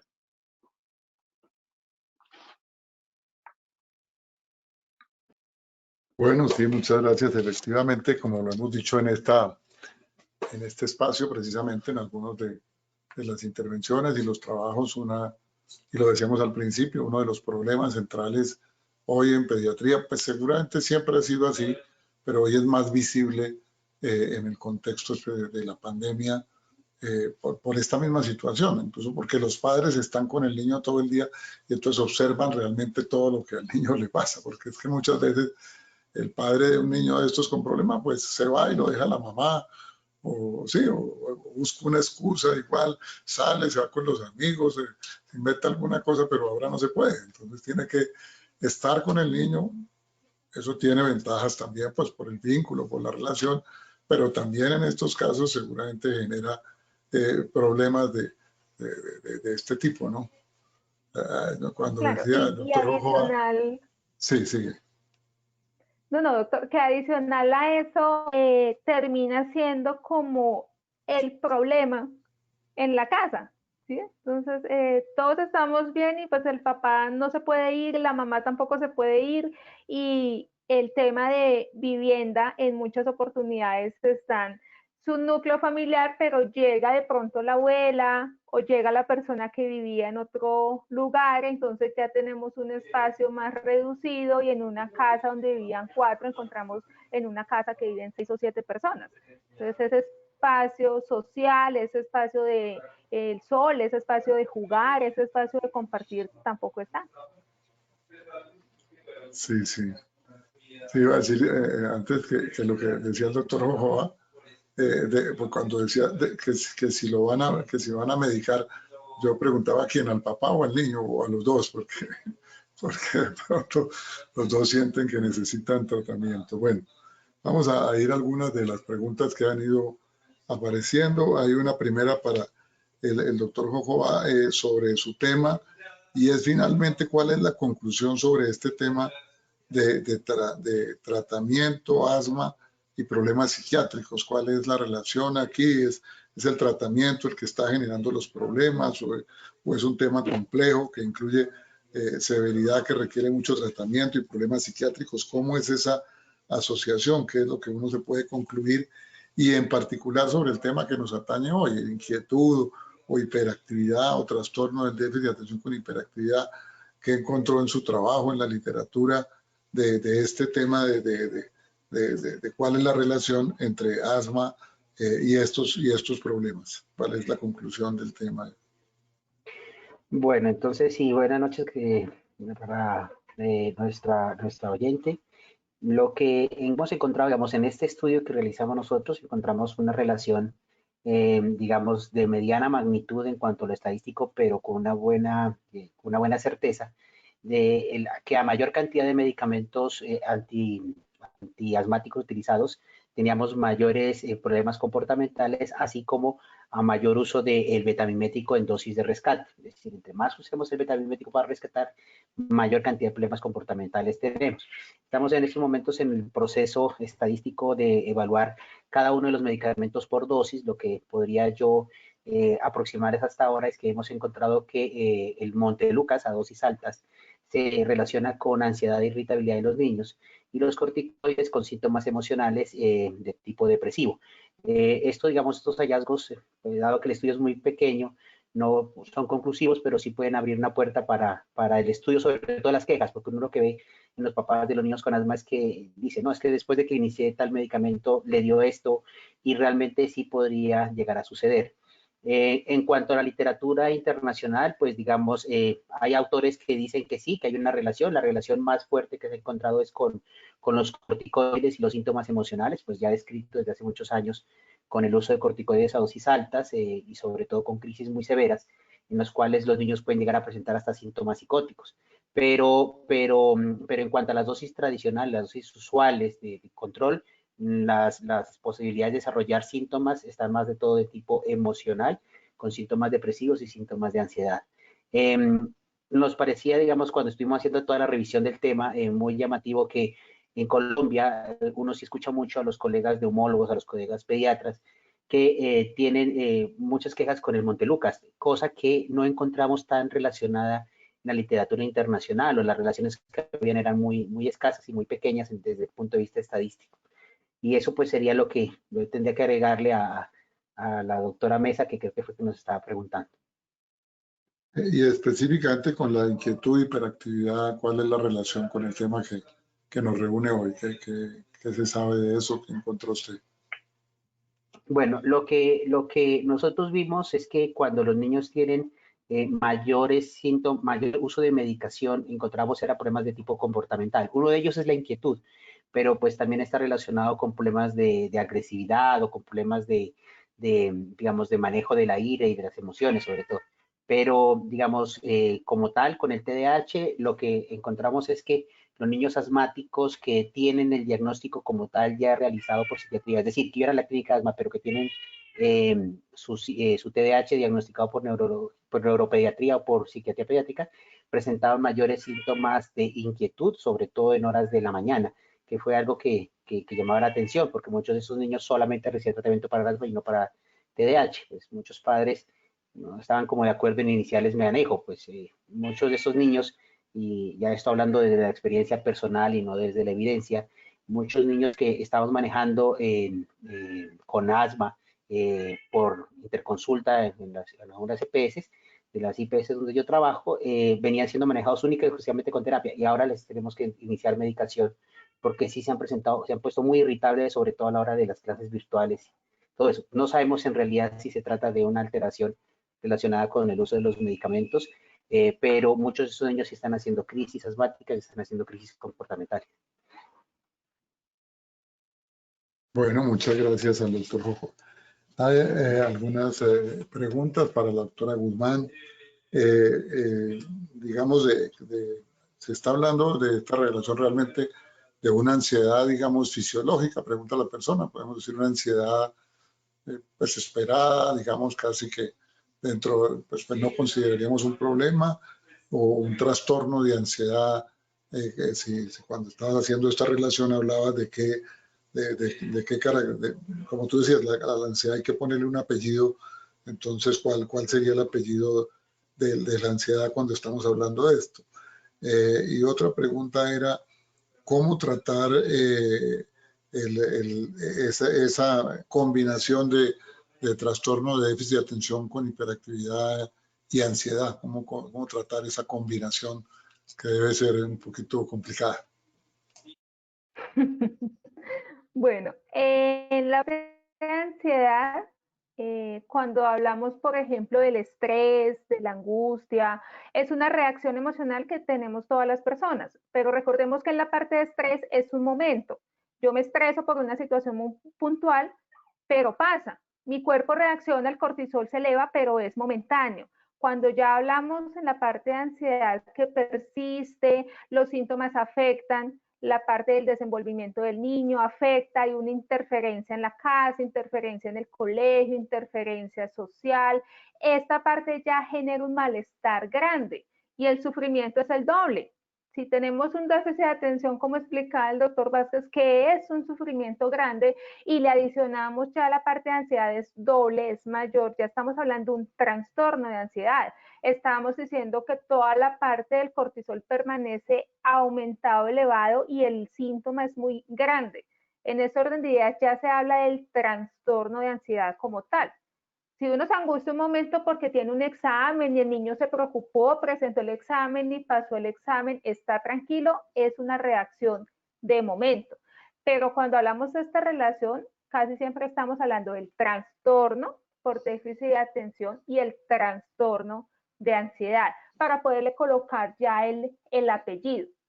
Y en la parte pues, de tratamiento hay que evaluar qué expectativa tiene la familia, qué expectativa tenemos para poder llegar a un punto de encuentro. ¿Por qué? Porque muchas veces la mamá, la preocupación es que el niño duerme mal.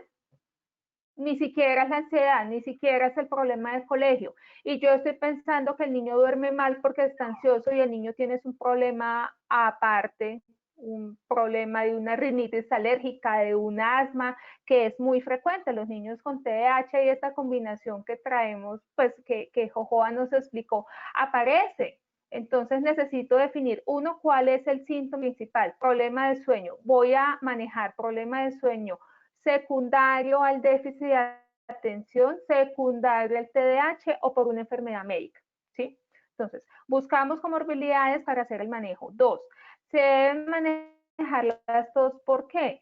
Si el niño me duerme mal por ansiedad, al otro día en el colegio va a estar con sueño, va a estar más irritable y los síntomas de inatención y de impulsividad se van a aumentar, ¿sí? Tengo que bajar esa ansiedad, tengo que disminuir la ansiedad en ese momento. Y es posible que si se inicia un tratamiento farmacológico para la ansiedad en ese momento sea corto y sea un tiempo, porque no significa que yo tengo un niño con TDAH y tiene la receta de Ritalina en la mano. Eso no funciona así. Y es una gran expectativa que tiene del colegio para abajo casi todas las personas, que tiene su diagnóstico de TDAH y salió con su fórmula de Ritalina.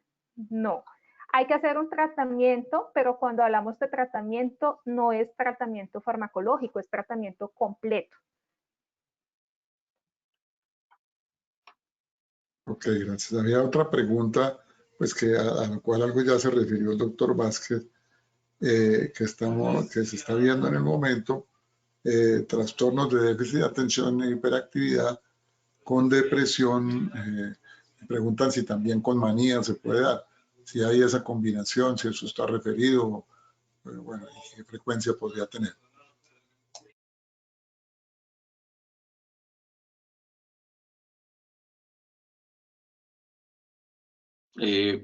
Yo podría asumir un poco la explicación. La asociación, la comorbilidad del TDAH con depresión es de una frecuencia no alta, la más alta comorbilidad que presenta es la comorbilidad de ansiedad y la comorbilidad por trastorno posicional, pero digamos que en este momento es factible que eso esté sucediendo ahí porque el niño perdió el grupo de pares, que es el grupo de referencia en el cual la mayor parte de los conflictos se van a ventilar y se van a resolver. Entonces, muchos de estos conflictos que van quedando se pueden ir organizando a la manera de una depresión, y esa podría ser la explicación de que en este momento estuviéramos o tengamos unos niños con trastorno por déficit de atención e hiperactividad con comorbilidad ansiosa y con comorbilidad depresiva. Con manía no hay realmente una asociación ahí. Las manías en niños, que la mayoría de las manías que nosotros vemos en niños están relacionadas o con problemas de alteración del sistema nervioso o con tóxicos. Bueno, muchas gracias. Y ya una última pregunta, que vamos a terminar temprano gracias al cumplimiento de nuestros conferencistas, sobre el tema un poco del tratamiento. Primero, pues el lugar que tiene los medicamentos, o particular la Ritalina, si es solo para hiperactividad, cuándo darla, mucho tiempo, cuánto es el tiempo de darla, como una pregunta sobre el medicamento, y digamos una pregunta en general sobre qué quiere decir esto multimodal y cómo se usa esto, y todos los niños necesitan todo lo multimodal, o algunos necesitan una parte de ese tratamiento multimodal y otros otra. Una pregunta que quisiera que todos pudieran hacer su contribución y también su reflexión desde el conocimiento, ya del tratamiento, realmente cómo es, o esto es, y también es simultáneo todo, o se empieza primero con A y después se pasa a B, o vamos combinando, o cómo es ese proceso y cómo se toma esa decisión de ese manejo multimodal, y dentro de eso también la pregunta de qué lugar tienen los medicamentos. Entonces quisiera que todos hicieran su contribución.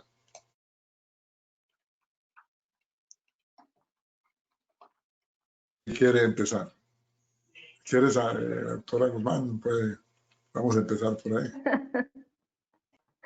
Bueno, a ver, cuando hablamos de tratamiento multimodal es como todo el tratamiento no farmacológico y farmacológico, ¿sí? Hay un orden, hay un paso, hay como 1, 2 y 3 en términos generales, aunque pues es individual, porque si yo tengo la familia, tengo que empezar explicándole a la familia qué es el diagnóstico, en qué consiste, ¿sí? Qué es lo que se va a hacer. Y muchas veces ese proceso de explicarles y de educarlos, de comprometerlos en el tratamiento, se hace 1 y 2 veces y 3 veces y 1 año y 2 años y todavía no logran de alguna manera como entender completamente la situación, porque nos tiramos el manejo. Entonces, es que en el colegio no hacen lo que decía el doctor Vázquez, es que la mamá no hace, es que el tío no hace, es que, y terminamos rebotando ese tratamiento. En la parte no farmacológica, el proceso de psicoeducación, el proceso de enseñanza, las escuelas de padres, que me gustaría que el doctor Vázquez nos explicara la que él tiene hace pues mucho tiempo, porque es fundamental que el papá no se desligue de este proceso de educación. Igual está el proceso de educación en el colegio, porque si no va al médico y no tiene la historia, y si no le dan el medicamento, por acá no venga. Yo he tenido niños desescolarizados, los sacan del colegio porque no tienen una fórmula médica, ¿sí? Entonces también hay un contexto en donde se cree que el tratamiento es una Ritalina y no es así. Educación, la escuela de papás, la explicación de todos los mitos que hay alrededor de este tema, porque empieza a aparecer tratamientos que no tienen un sustento médico, que no tienen un aval como tal, pero se va repitiendo porque se cuentan las experiencias de unas familias a otras. En procesos de terapia, ¿sí? No todos los niños necesitan todas las terapias. Esto no es una receta de que tiene que tener todas las terapias y como no le falta y como no hizo eso, por eso está así. Tampoco. Si el niño necesita una terapia específica, se maneja. Terapia ocupacional o terapia de lenguaje. En algún momento se puede hacer un proceso de terapia física, que los niños tienen una alteración en la integración neurosensorial, un apoyo en psicología, un apoyo en pedagogía. Entonces hay un listado grande de procesos terapéuticos que es importante evaluar qué requiere el niño en ese momento.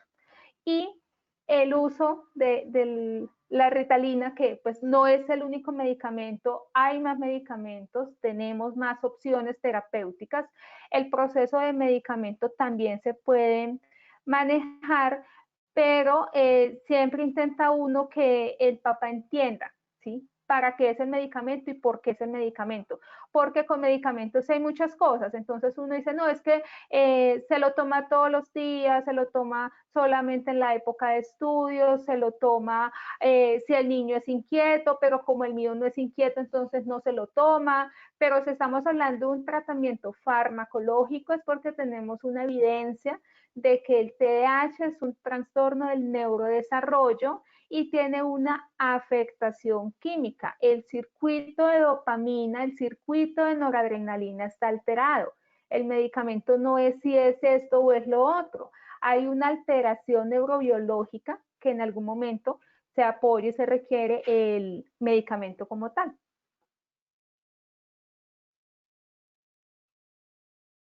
Bueno, gracias, doctora Alma. Hay una pregunta para que pues, el doctor Jojoa, que veo que ya prendió su micrófono, y para el doctor Vázquez, es el papel de psicología y cómo es la interacción psicología-psiquiatría aquí en esta relación, en este manejo de este problema, pues dentro de este tratamiento multimodal. Entonces, el doctor Jojoa. Sí, no, nosotros tenemos que agradecer también a nuestros colegas psicólogos, especialmente cuando están formados en tratamiento para niños o en tratamientos para clínicas, o psicólogos generales que ya han tenido experiencia con el manejo con niños con TDAH. Como han hablado los compañeros, es importante definir que el TDAH no es solamente una serie de síntomas, sino también una serie de complicaciones y una serie, digamos, de afectaciones de la funcionalidad familiar, personal, relacional, social y escolar. Eso obliga a que el niño aprenda ciertas técnicas, las estrategias más importantes que se han estudiado en TDAH y en tratamiento multimodal son las técnicas cognitivo-conductuales que mejoran en gran parte, a mayor parte de los síntomas que tienen los niños a nivel relacional y a nivel escolar. Los psicólogos también nos ayudan muchísimo en el aspecto educativo, enseñándole a los profesores, digamos, qué técnicas, qué estrategias pueden utilizar en el aula ellos para poder hacer que los niños tengan la mejor funcionalidad posible en estos ambientes. Los psicólogos deportivos, por ejemplo, hay muchos niños que los llevan los papás a las escuelas de fútbol, las de natación, que es tan común que los metan a los niños con TDAH, para que los niños también entiendan cómo es el proceso de orden, cómo es el respeto a las figuras de autoridad, la disciplina, los beneficios si se portan bien, los premios si se portan bien, las sanciones si tienen malas conductas.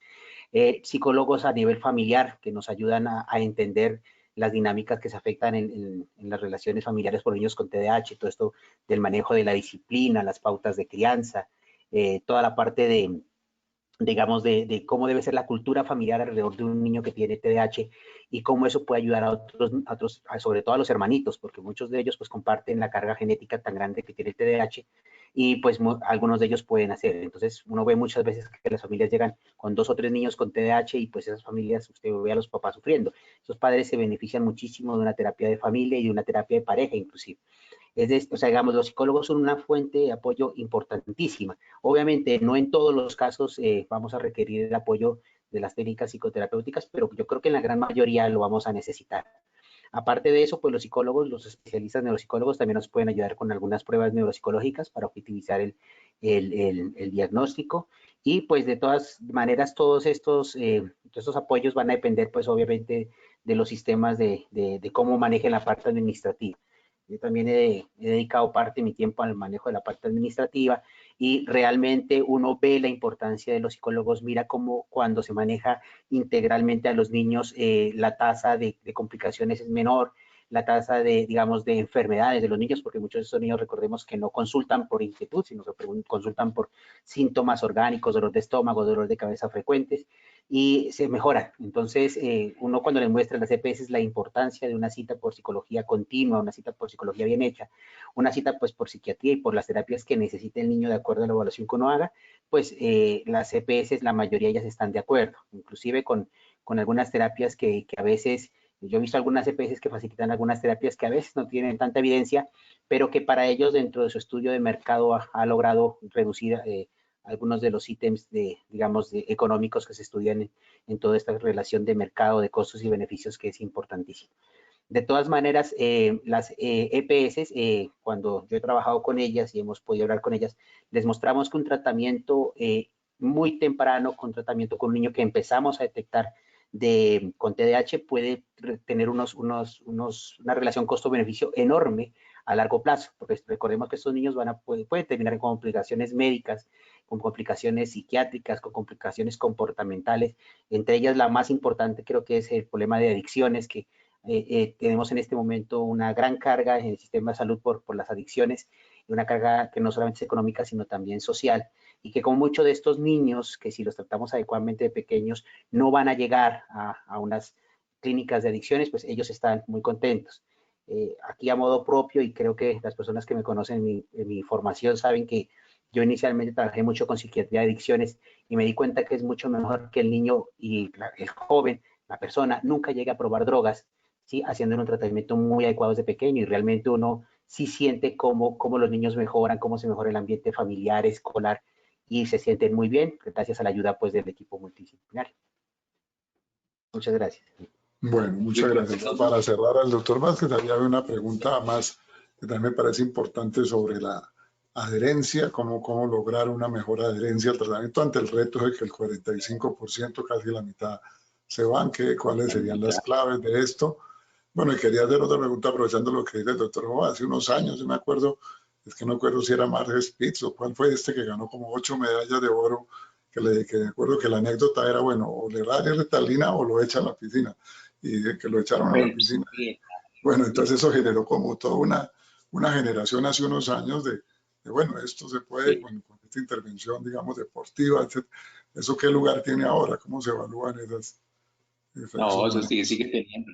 Que cuando uno dice que en el trastorno por déficit de atención si hay un esquema de tratamiento que se llama un tratamiento multimodal, lo que está diciendo es, mire, esta es una enfermedad complejísima.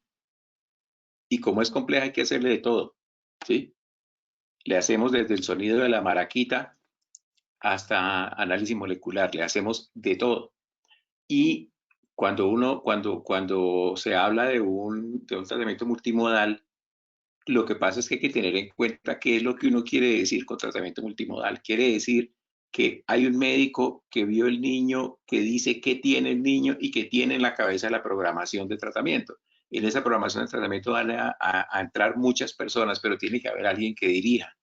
La concepción no puede ser el carrusel, de que lo mandamos a todas partes y le hacemos de todo a ver qué pasa, ¿sí? Como el modelo licuadora, a ver si al final la cosa cuaja.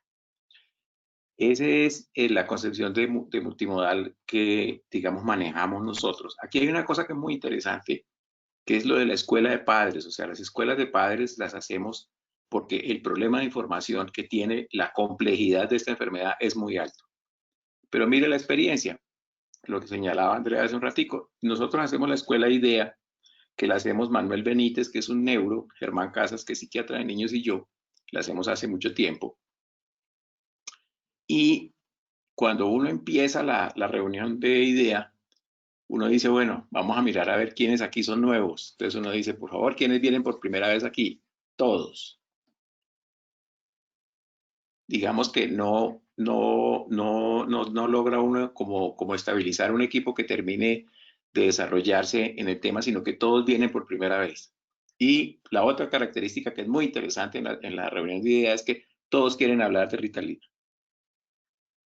Es más, uno podría cerrar la reunión y empezar a hablar de Ritalina. Porque la gente lo que quiere es hablar de Ritalina. Cuando uno le dice, no, mire, es que lo que hay que hacer es cambiar el patrón de crianza, la gente dice, no, sí, pues claro, eso es lo que hay que hacer. O sea, nada. Entonces, esa es la complejidad que tenemos. Por eso es tan interesante, digamos, tratar de como darle vueltas a las ideas, de ver cómo cuajamos un ensayo para modificar la deserción, ¿sí?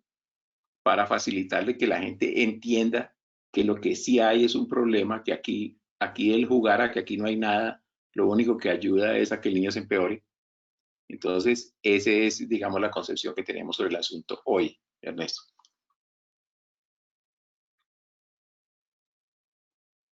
gracias. Nos queda la duda de cómo mejorar la adherencia en esta sociedad, en esta cultura. Creo que también es multidisciplinaria, por lo menos, ¿no?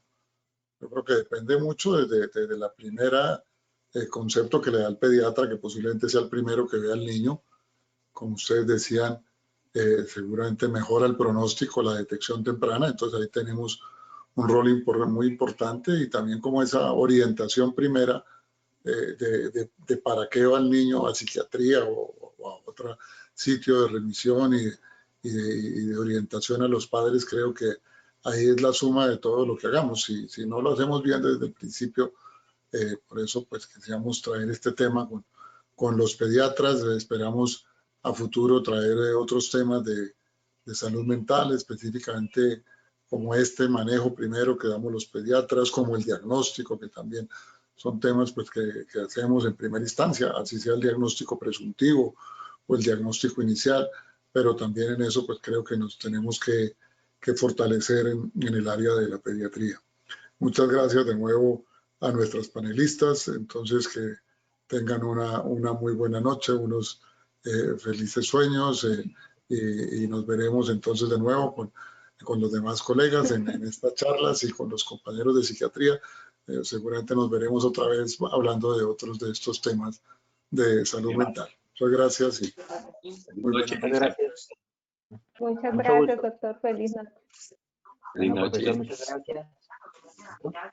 Gracias. Hasta luego. Muchas gracias. Gracias. Gracias al equipo de apoyo, a Sandra y María Elena, y buena noche a todos.